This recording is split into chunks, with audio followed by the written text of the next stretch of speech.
नमस्कार, मैं कविता उनियाल। आप देख रहे हैं media today TV. Chabahar port पर कम पैसा लगाने की बात बोलकर ईरान अब भारत को छोड़कर चीन और पाकिस्तान के पाले में जा कूदा है। चीन और पाकिस्तान से दोस्ती बढ़ा रहे ईरान ने अब भारत पर दबाव बनाना भी शुरू कर दिया है। ईरान के बंदरगाह प्रमुख अली अकबर ने भारत पर निशाना साधते हुए कहा है कि इस समय चाबहार बंदरगाह पर भारत का निवेश ईरान की अपेक्षाओं से मेल नहीं खाता। हैरानी की बात तो यह है कि ईरानी अधिकारी ने यह बयान भारत के बंदरगाह मंत्री सर्बानंद सोनोवाल के सामने दिया है। सोनोवाल इस समय चाबहार पोर्ट के दौरे पर हैं।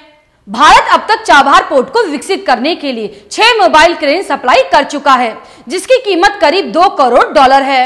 ईरानी अधिकारी ने कहा है कि भारत 6 साल पहले इस प्रोजेक्ट में शामिल हुआ था, लेकिन इसे और विशाल गेटवे बनाने के लिए और ज्यादा किए जाने की जरूरत है।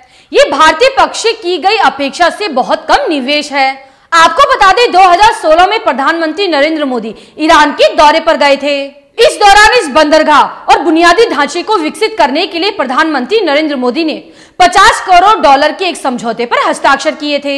मोदी की ईरान यात्रा के दौरान भारत और ईरान ने लगभग 1 दर्जन समझौतों पर हस्ताक्षर किए, जिसमें सबसे महत्वपूर्ण समझौता चाबहार बंदरगाह के विकास का समझौता था। ईरानी अधिकारी का ये तीखा बयान ऐसे समय पर आया है जब भारत ने बार बार कहा है कि चाबहार बंदरगाह को विकसित करना चाहता है। भारत की कोशिश है कि चाबहार बंदरगाह के जरिए मध्य एशिया के देशों और रूस तक सीधी पहुंच बनाई जा सके। ईरानी अधिकारियों का कहना है कि वो चाबहार टर्मिनल और उससे जुड़े अन्य प्रोजेक्ट में भारतीय कंपनियों के काम से खुश नहीं है। इससे पहले भारतीय मंत्री सोनोवाल ने चाबहार पोर्ट का दौरा किया था। उन्होंने इस दौरान पूरे प्रोजेक्ट और भारतीय कंपनियों की कामकाज की समीक्षा की थी। उन्होंने ईरान के उपराष्ट्रपति से भी मुलाकात की थी।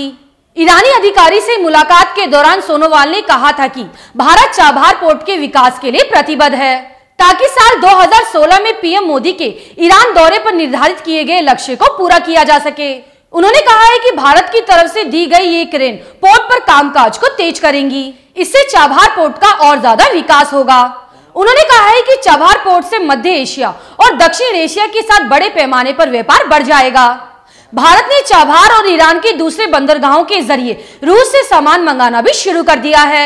ईरान इन दिनों बहुत तेजी से चीन और पाकिस्तान के साथ व्यापारिक संबंध बढ़ा रहा है। ईरान ने पिछले दिनों चीन को भी चाबहार पोर्ट पर निवेश करने का ऑफर दिया था। यही नहीं, ईरान पाकिस्तान के साथ भी एक व्यापार समझौता करने जा रहा है। ईरान और पाकिस्तान को उम्मीद है कि इससे दोनों देशों के बीच व्यापार $4 अरब तक पहुंच सकता है। अमेरिका और इजराइल के साथ तनाव के कारण ईरान इन दिनों चीन और पाकिस्तान के साथ अपनी दोस्ती बढ़ा रहा है। अगर आपको न्यूज अच्छी लगे तो न्यूज को लाइक करें। अगर आप हमारे चैनल पर नए हैं तो हमारे मीडिया टुडे टीवी चैनल को सब्सक्राइब करें और हाँ, बेल आइकन को जरूर प्रेस करें ताकि मेरी न्यूज सबसे पहले आप तक पहुंचे। अब मिलेंगे अगली खबर के साथ। शुक्रिया।